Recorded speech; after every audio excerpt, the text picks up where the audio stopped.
Did you know unusual amounts of stress can impact the breastfeeding relationship you have with your baby?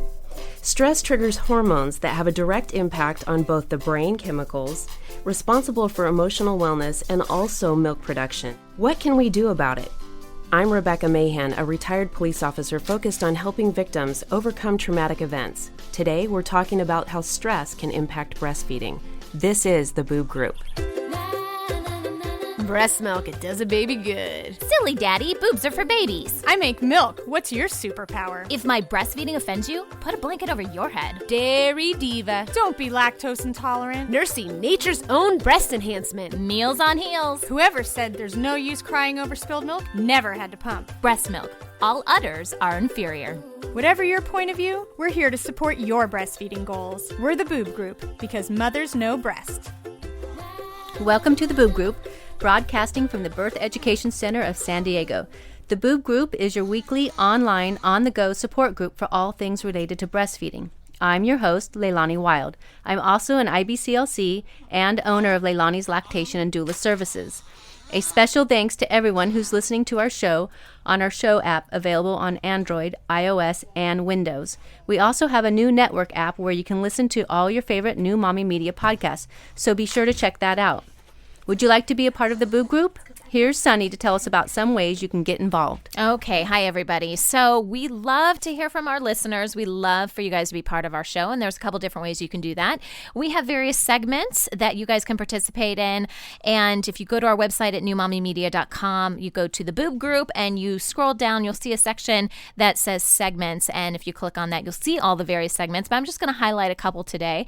So we have one called Ask the Experts, and you can ask our experts any breastfeeding-related question you have. We have tons of IBCLCs that are waiting to hear from you guys. The other thing, we have a really fun segment. It's called Boob Oops, and I love it because it's where we all get to share our funny breastfeeding oops stories, or it could be pumping too, not just breastfeeding. And so we're just looking for you guys to submit and be part of this with us. So you can go to our website, go to the contact link, and you can submit via email there, or if you want to actually tell your story yourself, you can submit via voicemail. So the number there is 619-866-4775. No one's actually going to pick up the phone. All you have to do is leave a message, and again, you can actually tell your own story. Okay, today we're going to introduce our panelist. Crystal Allen. I'm 29. I'm a stay-at-home mother to 5 kids. My oldest is 6, then 5, 3, 16 months, and 3 weeks. Hi, I'm Bethany Dunn. I'm 28. I am an inside sales rep for a promotional products company, and I have 2 kids, 16 months, a boy, and 8 years, a girl. And he's here in our studio with us.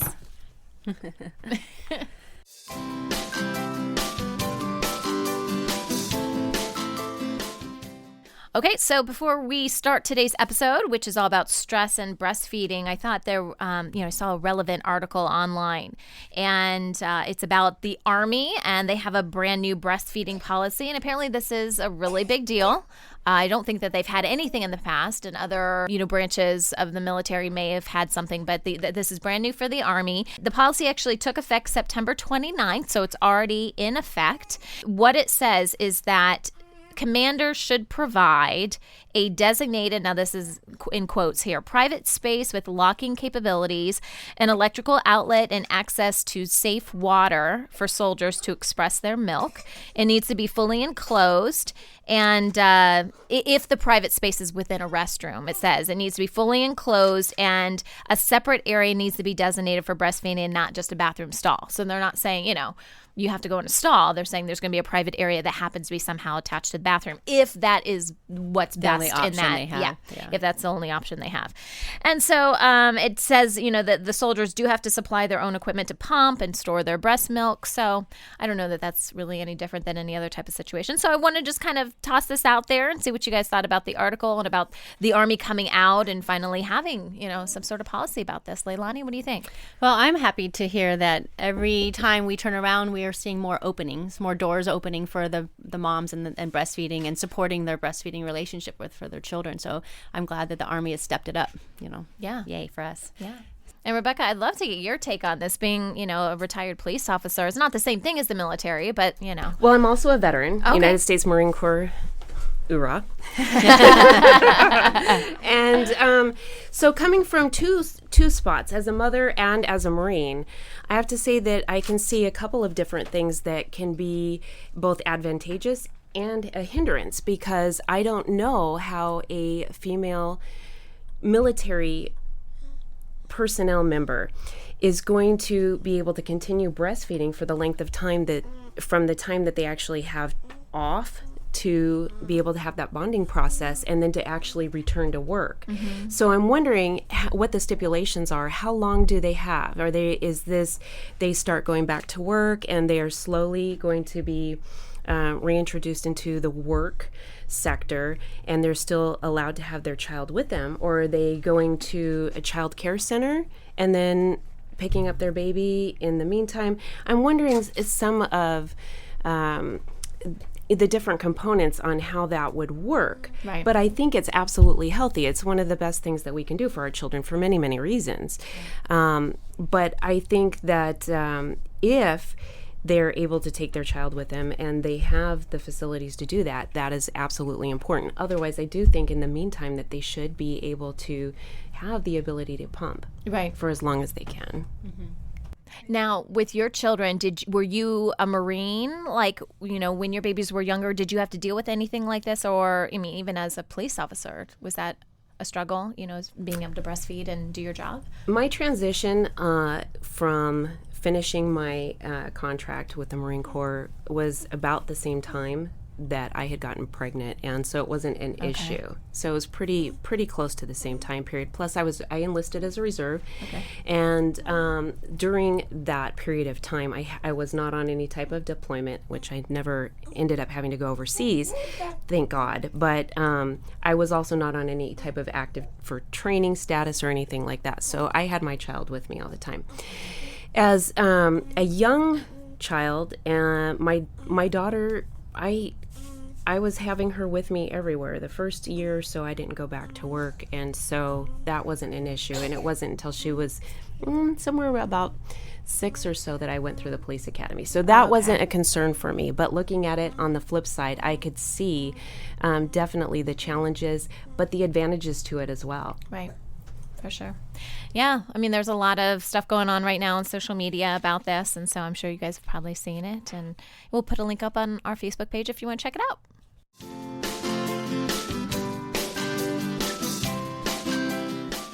Today on the Boob Group, we're discussing how stress impacts breastfeeding and our milk supply. Our expert, Rebecca Mahan, a retired law enforcement officer who spent over 20 years studying domestic violence and working with victims of various traumatic events.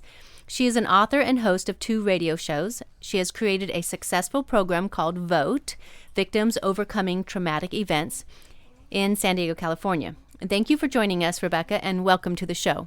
Thank you for having me today. Rebecca, what are the hormones that affect breastfeeding? What I have found and have done some research on in the stress relation into breastfeeding is very interesting, and the hormones that are produced. There's actually a number of hormones that we have that flow through our bodies all the time. 2 that we think of most commonly in breastfeeding, right? Prolactin and oxytocin. But we don't think about how insulin also plays a component into this, and also cortisol. So all of this interacts, and you have kind of this chain of things that are going on within the body. And I don't know if one starts first or another does, but they all interact together. And so the prolactin you have for milk production, right? And oxytocin is for the letdown. And then how much does stress play a part in the way our hormones respond? It plays a huge part. As one example, the role of cortisol. This affects a number of different areas of our body because cortisol increases your blood sugar levels and insulin reduces it, right? What ends up happening is when these are off, especially if we have more insulin than what we should have, it can affect cortisol specifically, will affect a number of things like depression, weight gain. And so just if you think about those 2 components in itself, we as new mothers are concerned about both of those things. When they're out of balance, it will create a whole different set of issues for the mother, which can affect the baby, because we bond with our children and they feel us and they are receiving what we are feeding them.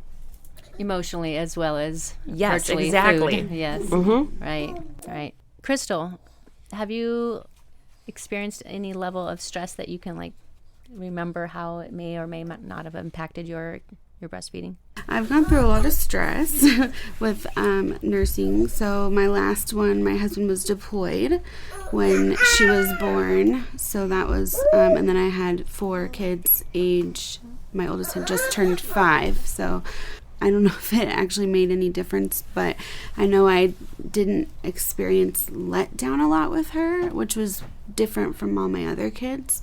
I'm not sure if that had anything to do with the stress going on, but Go ahead, Yeah. Actually. Well, stress affects cortisol. So when you are thinking about all the different insulin and how it works, that's going to affect the oxytocin levels. And so Which is responsible for their letdown. So what ends up happening too, for some mothers, they've done a study that have taken certain hormones prior to childbirth. They end up having a direct response in where they can't let down. And so this is really interesting when you think about the correlation of hormones and how all this is interconnected. And Bethany, what about you? It's funny that you mentioned the no letdown thing, because with my daughter, I experienced it. At the time, I wasn't in a good relationship and there wasn't a lot of support, but I still had it because I knew I had to be happy for her. And this time around with him, I'm in a very supportive relationship, someone who, supported breastfeeding and no letdown at all. And I was stressed because I'd get him weighed and we'd measure transfer and it would be, oh, I know. 1.5 ounces for both, after 20 minutes, and it was just, not enough. He wasn't gaining weight, so you have the stress of that. So there was a lot of stress in, my child's not growing. He's, the potential of not developing, things like that. And so there was a lot of stress for me in that, and then knowing, I'm counting down the days until I have to go back to my job. And for me, it's funny that you mentioned the part about transitioning back into working, because you can't really do a clean break like that. And for me, it was really stressful knowing I was going to have to do a clean break from my son, so we unfortunately had to start supplementing because it was just what was best for him. I didn't have a lot of knowledge on what else to do other than supplementing, even with just the supplemental system, pumping and doing it with the tube feeding. But stress definitely played a big part of it, knowing that how I feeling guilty that I couldn't provide for my son with something that my body is supposed to be able to do. Mm-hmm. Right. When we come back, we will discuss with Rebecca how fear and anxiety affect the bonding between the mother and child and what we can do to help avoid disrupting their relationship. We will be right back.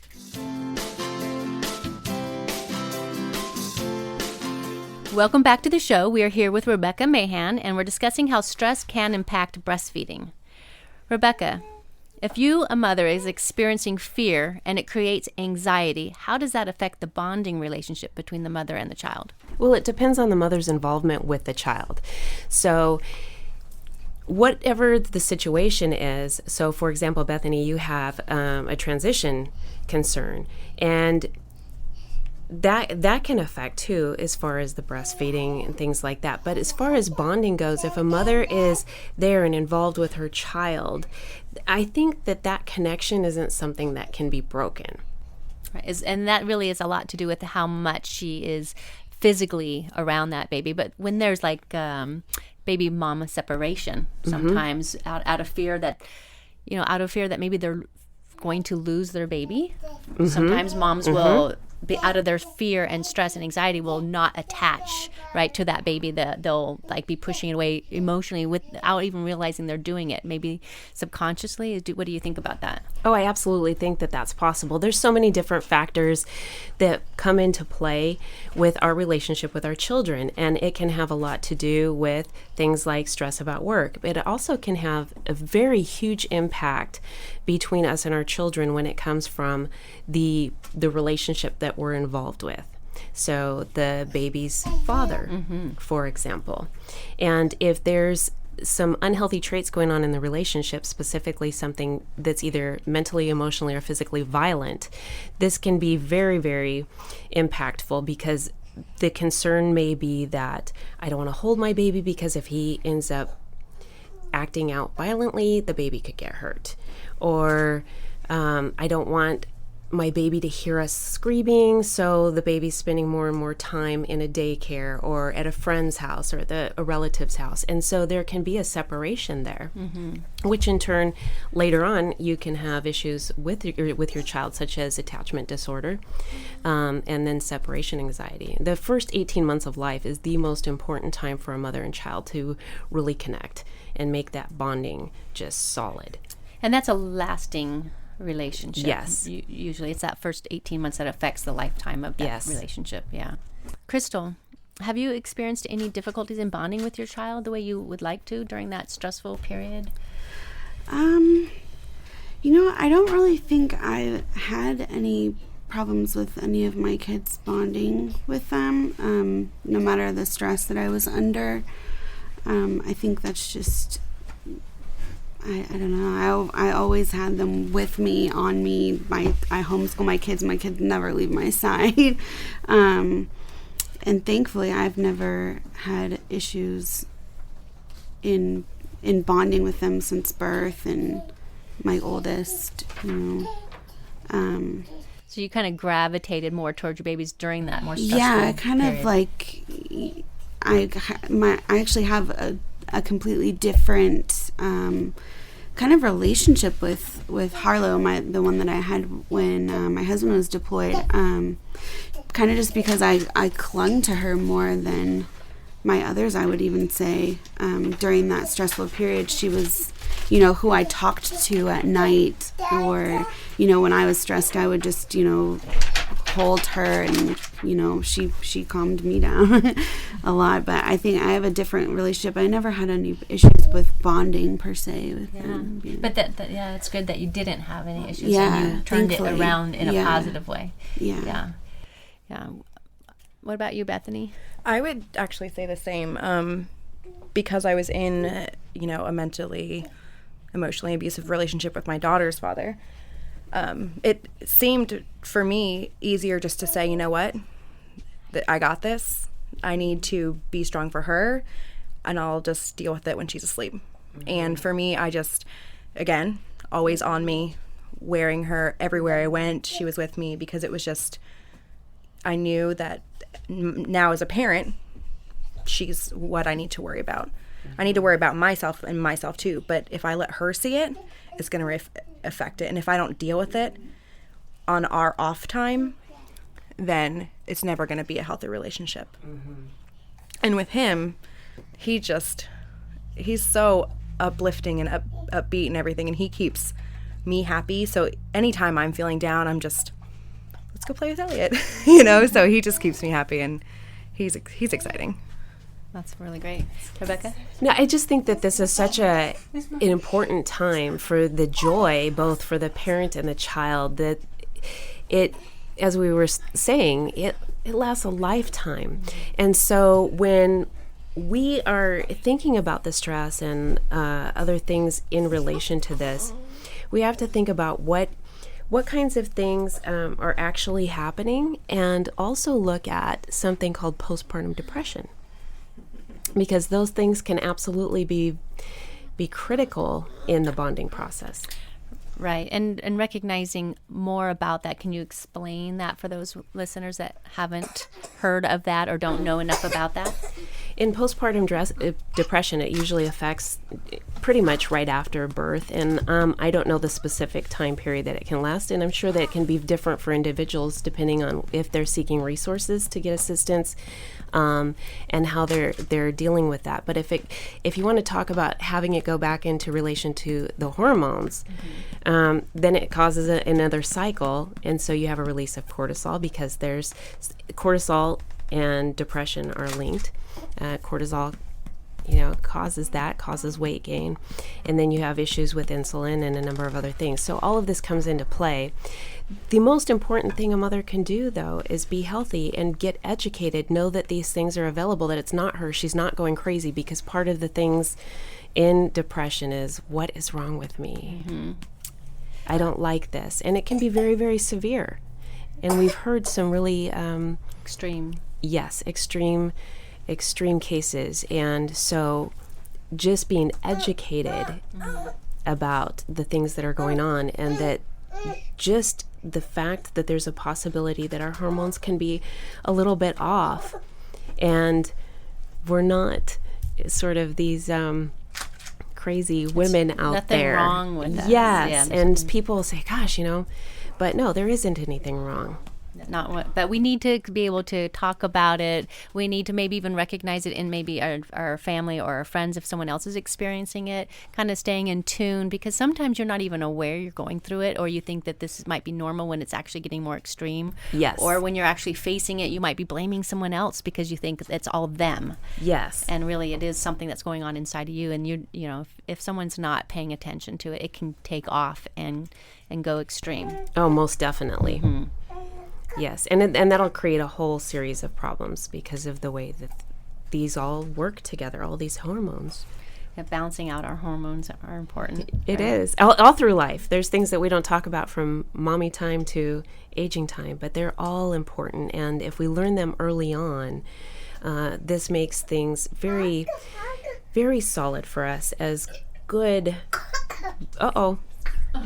as good moms, balanced moms, and our children get to see that and feel that. Rebecca, how would a mom recognize that she needs help? This is something that is extremely important, and that is she starts listening to her thoughts. Because most of us know well ahead of time before something actually comes out, either in our behavior or in something that we say verbally. And so what's going on inside? What are we thinking? Are we thinking, I don't feel good today? And then every day is, I don't feel good, I don't feel good. Am I feeling this? What is going on? And if we're hearing some very unhealthy, negative self-talk, this is a flag that says, I need to do something to change my frame of mind, because it will affect everything else that's going on. It's important. Self-evaluation. Yes. Sometimes on an hourly basis. Yes. And small steps, though, are the first things to change. But understanding that and recognizing it is absolutely important. How do you help moms deal with removing the stress or the fear and anxiety from their lives? What is it that you can do to help them through your program or just through your work? I help those dealing with fear. So if you look at an onion and you peel it down, just about everything comes down to one of two emotions. It's either love or it's fear. And you can even say, some people will say, no, there's one more, it's anger. But if you really peel down the anger, you go, what's behind that? There is some type of fear, and we react to that. And so I help people identify what types of fears are going on, and sometimes they don't even know. They can say, well, I'm not afraid of anything, but there is something going on. And so it's identifying that and then taking different steps on how to move forward through that, because the fear of the unknown is far more scary than we begin to experience. And a lot of times people stay in unhealthy thought processes or relationships because they know it. It's familiar territory. Yes. Yeah, that's how a lot of people repeat abusive relationships or stressful types of environments, because it's familiar territory and they don't know how to react to something that's not unhealthy. Right? Yes, exactly. Yeah, because then they think that might be not normal. True. It's Right? very true. It's awkward, and it's you What do get you mean this. you're being feel- nice to me? Yeah. What did I do? What do you want? That's exactly right. And then what happens is if someone is in that pattern for a really long period of time, it's really hard to bridge these trust components with people that we just meet. That's a very scary thing. So, and somebody's nice to you, they say, "Oh, what do you want from me?" So it can be a challenge. So the first thought going back to this is what's going on. What's going on inside? Okay, good. Bethany, do you find that this information is helpful? So I feel like you're basically telling my, first 5 years of my 20s right now with, having someone break you down and having someone, not supportive, and then, getting out of that finally after all this time and meeting someone and having them treat you the way, I don't know, maybe people should treat you, but, treating you well and being good to you, and you're like, what do you want? Why are you doing this? I don't deserve this, And it takes so long and so much effort and so much kind-heartedness from the other person to say, you know what, you are worth it, and I'm sorry that happened to you, but you have to trust me a little bit. And that's the kind of relationship, I mean, at least for me, that I always wanted to be in and never had, and now I do have it, and I can, I'm so happy now that I have a supportive partner because I never had that before. And so for me, you're saying all this stuff, and I'm just like, oh my gosh, that's my life. That it was. And it was hard, and it took so long for me to really say, you know what, I can't do this. I don't deserve it. She doesn't deserve it. And I knew it broke me down, and I knew it was affecting things like my kids, And you really have to self-evaluate, like you guys were saying. You have to do it all the time, because if you don't recognize, and even if you say it one time, what's going on? What's wrong with me? Reach out, because that one reach out could be to someone that can help you with so many things, not just breastfeeding or anything like that. It could be so many things in your life that could help. Absolutely. And would you say that the first thing you started noticing was what you were saying to yourself inside, or what was it to be for honest, you? I was in denial for a really long time. It was my family. My family was telling me there's something wrong. There's something. I'm like, no, there's not. I have a home, and I have a nice car, and we have money to spend, and it didn't matter. Looking back, it didn't matter. And I have all those things now, but I'm happy now, and there was no way I was happy then. I was so stuck inside my house with my kid, wasn't allowed to do anything, and I really had to take a step back after a while and be like, I'm not doing this. I don't. You have to look at your happiness, because if you're not happy, your kids aren't happy, and you can't take care of your kids. That's exactly right. You've said it just Right on the nose. yeah. Right on the nose, yes. How about you, Crystal? So it's interesting that you say the first thing you notice is like how you talk to yourself. So when I was 17, I was actually raped, and I had a baby, and I had her for 8 months, and then I placed her for adoption. And in that time, I nursed her, and then I actually ended up pumping and sending my milk to her family until she was about 18 months old. But I started noticing that in that I had no help from my family. I was pretty much alone. I was working, 3 different jobs trying to support her and me. And in that's the first thing I noticed, is when I started noticing my thoughts, and what I was kind of neglecting myself, and of course I was taking care of her. She was my number one, but that's the first thing I noticed, was when I was talking to myself, okay, well, these thoughts aren't right. This can't be what's normal when you have a baby. So that was the first thing on why I reached out, and why I ultimately decided that adoption was the way to go for her, because it wasn't fair she was being raised by, daycare providers, nannies, because I was always at work trying to provide for her, and it wasn't any sort of life that she should have been living. And she's, I picked out her family from this big stack of, portfolios, and it just felt right. But that was, the first thing was what I was, saying to myself. I want to share with both of these ladies that the courage that you took to make those steps for change are one of the most important things you can do. And a lot of times we don't realize that telling someone or getting assistance is really the most beneficial thing that we can do for us and for our babies, right? And a lot of time we feel shame because of the thoughts that we're having. And so that can sort of prolong the issues that we're experiencing and then further create problems. Mm-hmm. Yeah, because it doesn't get better, right? Unless you start getting help. Yeah, it's absolutely crucial. And support all the way around is the best thing that we can do always.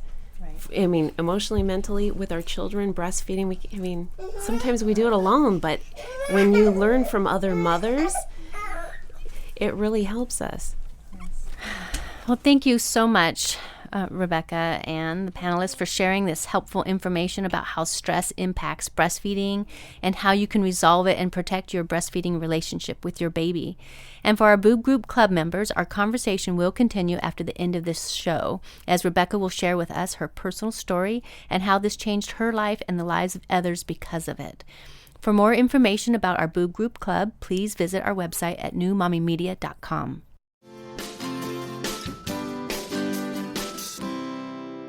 So here's a question from one of our listeners. This is from Heather Nichols. And this is what she wrote to us. I hope that you can help me with this. I have tried and tried since the beginning to get a good latch with my son. He is now 5 weeks old, and I'm still trying, although I'm not quite sure if it's even doable at this point. He will latch for a moment, but it's really short.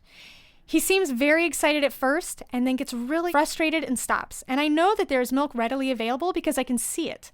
I think the problem is the shape of my nipple. It's very flat, and I have tried ice, massage, nipple shields, etc. to get my nipple to stand at attention, and nothing seems to work. Right now I am pumping, but my milk doesn't seem to flow very well with the pump as it does when my baby latches. So I'm trying fenugreek to help with that. I am becoming very frustrated and outright sad because I can't seem to get this. Please help. Well, Heather, thank you so much for your question. I really appreciate you writing, and I can understand why you must be so absolutely frustrated with this whole process.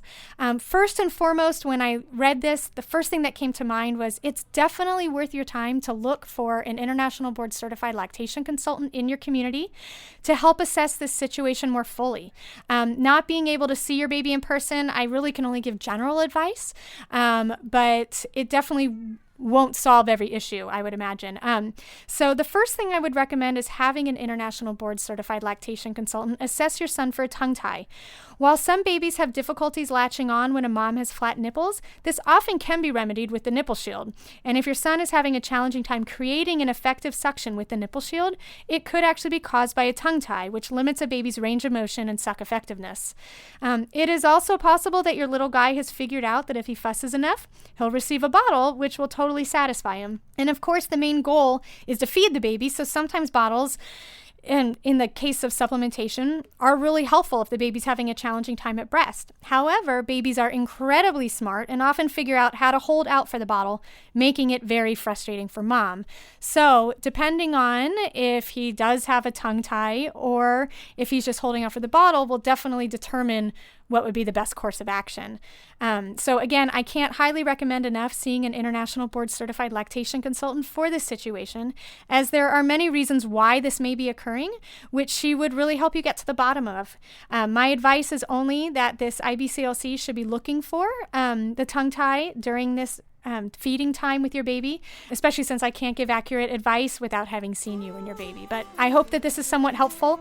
We do have an episode called Breastfeeding and Tight Frenula, and it would definitely be worth it to take a look at to see if the symptoms that are described in this episode are accurately describing your son as well. So hope that's helpful. Thanks so much. That wraps up our show for today. We appreciate you listening to the Boob Group. Don't forget to check out our sister show, Preggy Pals, for expecting parents, Newbies for newly postpartum moms and their babies, Parent Savers for moms and dads with infants and toddlers, and Twin Talks for parents with multiples. Thanks for listening to the Boob Group, your judgment-free breastfeeding resource. This has been a New Mommy Media production.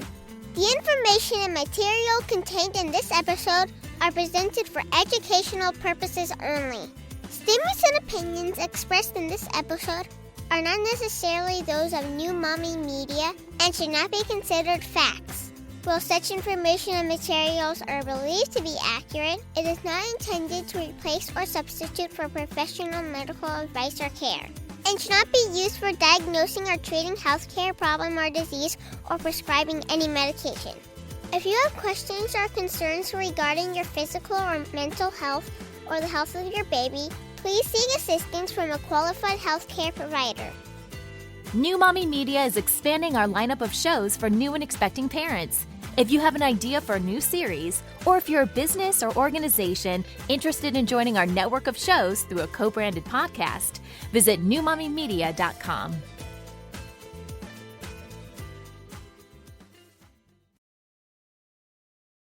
Hey mamas, don't forget to check out Mighty Moms. It's our online community built for new moms just like you. Not only can you connect with other moms, but you can also join us backstage for special mom-only online events. And you'll also be notified when we're recording so you can join us as a special guest. Visit our website, newmommymedia.com, and click on the Mighty Moms banner. It's free. That's newmommymedia.com. See you there.